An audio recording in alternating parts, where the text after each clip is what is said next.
Now, I know everybody saw that Druski skit by now, the one he did by the mega church. And if you have not seen that, please go to Druski's page and watch that skit. That junk was so funny.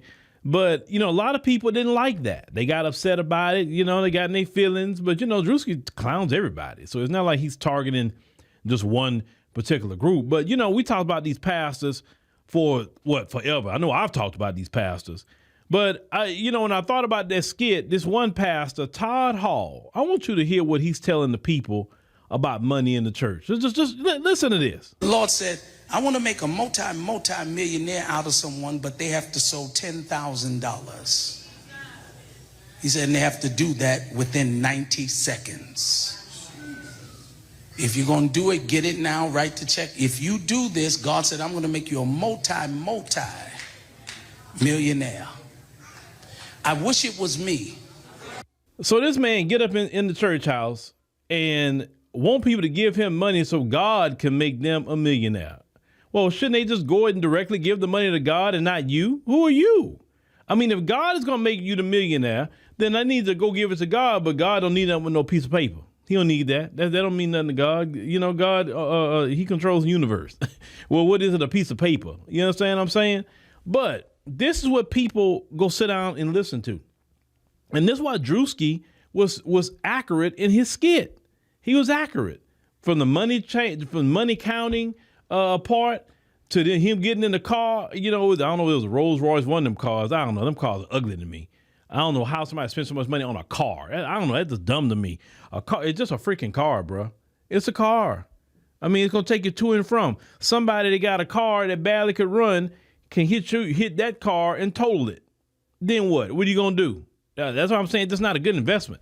Anyway, so the guy come up to the car and tell me, you need to pray. You paid your tithes and offerings? Like, no. And he's like, well, bye. That sort of thing. And we've seen them lock the doors of the church because we need to get this money. That's why Druski made the skit. And it's because the guys like that one is why a lot of people say I'm cool. Because see, listen, all people talk about a lot of black men, why they don't go to the church house. It's not that black men have an issue with God. No, we love God. But we know a hustling man. We know a shyster when we see one. We know men. And because we know men, like, bro, you're not about to use the Bible to hustle me out my money, bro. You're not doing that. I was born at night, but not last night. And that's just really what it is. The congregation is struggling, but the pastor looking great. They're talking about, I'm the man of God. I'm the this and that. Well, you know what? If you're really teaching something, your teachings will make sure everybody's good. Because really a testament of how well you're doing is based on everybody. Of course, if they have to apply it, because you can give everybody the world and they won't apply it. Oh, don't I know? But let's say those who will apply it, right? You'll see them in your congregation. Say, hey, man, pastor said this. I listened to it, and man, look at me. I'm no different than he is. I got the same things he got based off of what he was saying, how to do things. You know what I'm saying?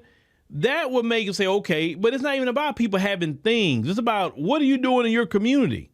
Do you have daycare centers? Do you have retirement communities? Did the church open clinics? You know what I'm saying? Had the church open a hospital?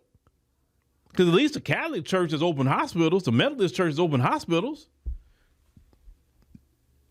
So what are you doing? There could be a lasting legacy. Give you money for what? That's what I'm saying. It's not going anywhere that I can tangibly see and say, okay, we gave pastor this $10,000, but pastor just opened up a health clinic for the community. You understand? And the community can come there and get free health care because the church is making sure all the equipment is in there. The doctors are paid. Everybody's paid. So it's free health care for our community. We don't have to worry about paying for anything. Now, if something like that was going on, I'm like, yeah, please get that pastor some money because we need more of that. If you are a 501c3 nonprofit, I'm talking about church, it should be in there that you got to open up an institution.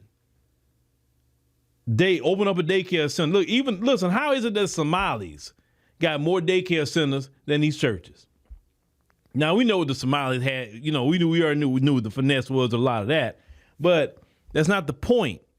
The point is that the Somalis had daycare centers, but the churches don't. The churches don't. Now, back when I was growing up, our church had a daycare center, right there in the back. They had a daycare center. And I would go to the daycare center. Eventually, it closed. Over the years, of course, after I left, it closed.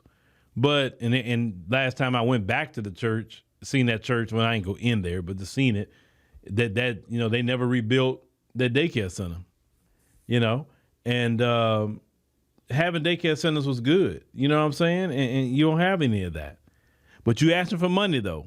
Sow a seed into this, sow a seed into that. Oh, we're going to do some mission work. Look, listen, you know what Jesus said, right? Start in Jerusalem, Judea, Samaria, and other most parts of the world. In other words, you got to start at home first. Then you spread out. You got to take care of home.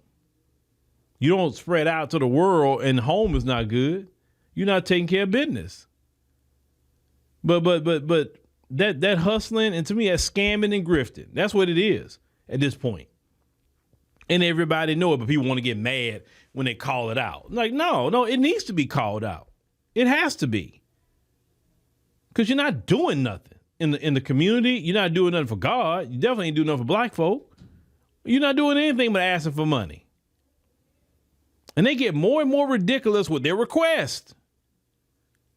And you know me, I love covering these preachers. I love it. I love doing that because these preachers, they're not doing thus saith the Lord. At least, I give the Hebrew Israelites they credit. At least they not up there doing that kind of mess. They out there on the street talking to people. You may not agree with everything Hebrew Israelites are saying, but at least they in the streets. You don't see those kind of pastors in the streets saying a word to nobody. Please, they don't want to engage you. Oh, no. You go in their church, they may talk to you, but on the street, you remember Jesus was in the streets, right? But let me know what y'all think about this pastor here. It's like, you gonna give this pastor your money? So listen, I don't even like to gamble. I can't stand gambling. I'd rather go put my money in a slot machine than give it to him. I probably have more chance to get money off a slot in Vegas than him. Because God didn't say nothing to you. You said that. You using God's name to hustle people, bro.